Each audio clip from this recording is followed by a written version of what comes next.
Ассалам, бүгін апталық влогтың 3-ші күні және де бүгінгі влогтың тақырыбы өте қызық. Қазір бұйырса бірге талқылайтын боламыз.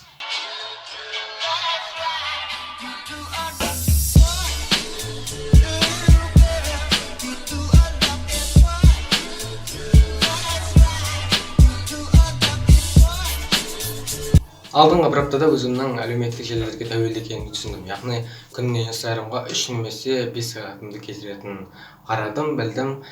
Содан кейін мен Инстаграмға уже аз кіретін болдым. Аз дегеннің өзінде 1 немесе 2 сағат. Және де мен Инстаграмға блог жүргізбеймін біріншіден, және де мен пост салмаймын, история салмаймын, тек қана достарымның историяларын қарап, постты листать етіп отырамын. Осылай күніне 3 немесе 5 сағатым кетеді.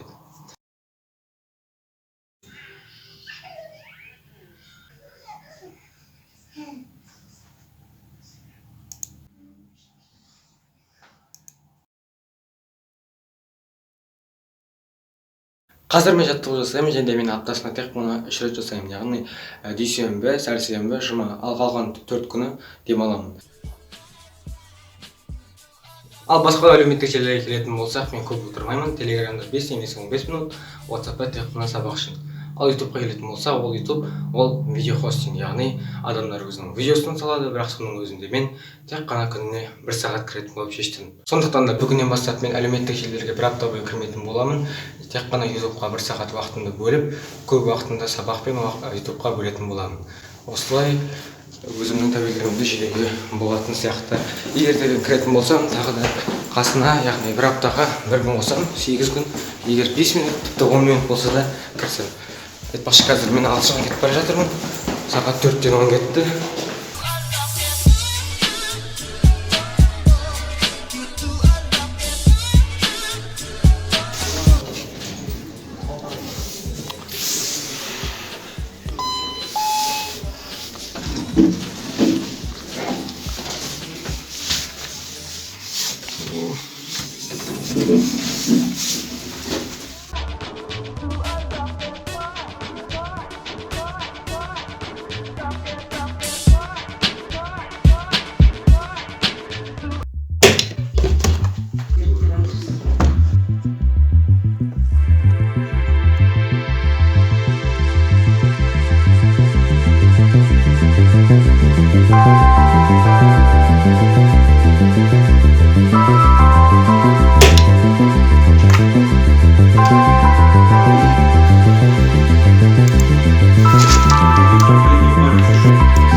Әлеуметтік желісіз 1 апта басталды. Айтпақшы, каналымызда 42 подписчик болыпты. Сіздерге көп рахмет. Мені осылай қолдап лайк басып келе жатқандарыңызға.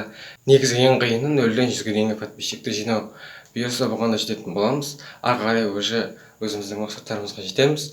Бұйырса бұл 2021 жыл біздің жылымыз болады. Егер де видеоны лайк басып каналға жазылып кетеміз, және де видеоға идея немесе сұрақтарыңыз, қателіктер болса, міндетті түрде комментарийға жазып кетіңіздер. Мен бәрін оқимын. Ертеңгі влогта көріскенше.